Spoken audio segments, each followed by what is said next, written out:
علامہ اقبال نے ایک بات لکھی ہے. اقبال کہتے ہیں جب میں لندن میں وکالت کرتا تھا تو ایک خاتون تھی, لیڈی بارنس اس کا نام تھا.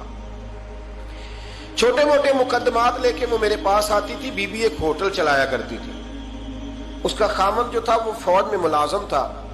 اقبال نے خود لکھا ہے, اقبال فرماتے ہیں کہ ایک دن وہ خاتون پھر کسی کیس کے سلسلے میں میرے پاس آئی, تو جب وہ آئی تو اس نے نقاب اوڑھا ہوا تھا, برقع کیا ہوا تھا. تو چونکہ اس نے نقاب اوڑھا تھا, مسلمانوں کی نشانی تھی. نقاب اوڑھنا کن کی نشانی ہے؟ اللہ آپ کو خوش رکھے. تو کہتے ہیں وہ نشانی چونکہ اہل اسلام کی تھی تو مجھے تجسس ہوا. میں نے کہا لیڈی خیریت ہے؟ میم صاحبہ یہ برقع پہنا ہوا ہے. تو کہنے لگی ہنس کے, اقبال مجھے پکا یقین تھا کہ آپ ضرور پوچھیں گے. تو میں نے کہا اچھا تو یہ برقع؟ تو کہنے لگی الحمدللہ میں مسلمان ہو گئی. تو میں نے فوراً کہا کہ آپ کا شوہر تو فوج میں ملازم ہے, فوجی کے لیے بدلنا اور پھر ملکی قانون اور یہ چیزیں. تو کہنے لگی اس نے مجھے کیا کہنا تھا, وہ خود کلمہ پڑھ گیا. تو کہتی ہیں میں اور متجسس ہوا. وہ کیس کی بات کرتی تو میرا تجسس بڑھ گیا. میں نے کہا تو کیس چھوڑ کے بتا کلمہ کیسے پڑھا؟ تو کہنے لگی اقبال اصل بات یہ ہے کہ میں نا بے اولاد تھی, خامد بھی بڑے اچھے پیسے کماتا, میں خود بھی ہوٹل چلاتی, پر ڈپریشن اور ٹینشن اور بلا وجہ کی پریشانیاں جان نہیں چھوڑ. یہ ٹینشن اور ڈپریشن کا نا مجھے عربی ترجمہ کوئی نہیں ملا. یہ ڈپریشن اور ٹینشن کا نا میں نے تلاش کیا ہے, لیکن مجھے عربی لغت کے اندر ان کے معنی مجھے لگتا ہے کہ اس زمانے میں یہ چیزیں تھی ہی نہیں. ہوتی تو ان کا کوئی نام بھی, یہ آج ہے نا تو اس لیے آج کے زمانے میں ہی نام ہے مفت کا, مفت کی پریشانی. تو کہتی ہے مجھے ٹینشن اور ڈپریشن رہتی تھی ہر وقت, بڑی میں پریشان رہتی تھی. میرے ساتھ ایک عجیب واقعہ ہوا کہ میرے ہوٹل میں نا ایک بابا جی برتن مانجتے تھے, بوڑھے آدمی تھے, 70 سال کے قریب عمر تھی.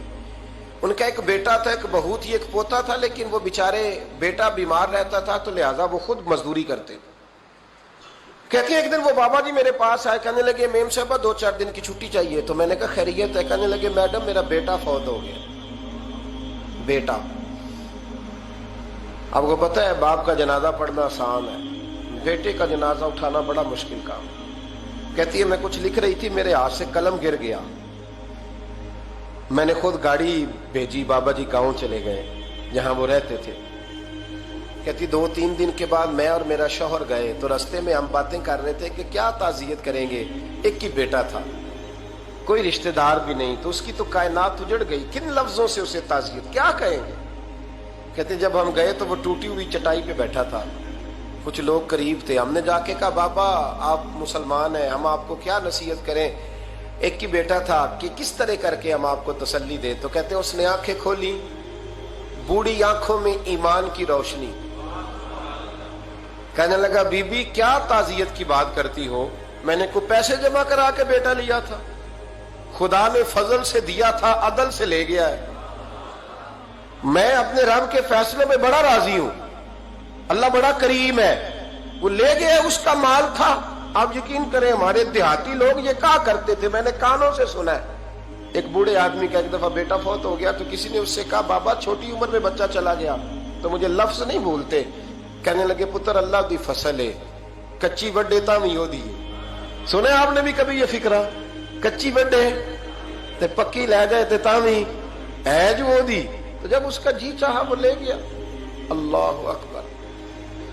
وہ خاتون کہتی ہے کہ وہ بابا جی سے میں نے کہا کہ چلو آپ 1 مہینے کی چھٹی کر لے. تو کہنے لگا نہیں میڈم میں مسلمان ہوں, مفت کی روٹی نہیں کھاتا, مزدوری کر کے کھاتا ہوں, میں انشاءاللہ 2-3 دن کے بعد کام پہ آ جاؤں گا. کہتے ہیں وہ چند دنوں کے بعد آ گیا. اللہ کی قدرت کے ابھی 2-3 ماہ گزرے تھے, پھر آیا. میڈم چھٹی چاہیے کچھ دنوں کی. میں نے کہا خیریت ہے؟ کہنے لگے وہ میری بہو بھی ہارٹ اٹیک سے فوت ہو گئی. کہتے اب میں بھی تڑپ گئی اور عیسائی ہو کہ میری آنکھوں میں آنسو آ گئے. میں نے کہا گھر کا دروازہ بند ہو گیا, اب یہ بیچارہ کیا کرے گا. وہ اپنے شوہر کے غم میں ہارٹ اٹیک سے فوت ہو گئی. کہتے ہم پھر 2-3 دن کے بعد تعزیت کے لیے گئے, پھر ٹوٹی ہوئی چٹائی, بوڑھا نہ اپنی انگلیوں سے زمین پر کچھ بنا رہا. کہتے قریب گئی اور میں نے جا کے کہا بابا اب تو تسلی آپ نے خود ہی کرنی ہے.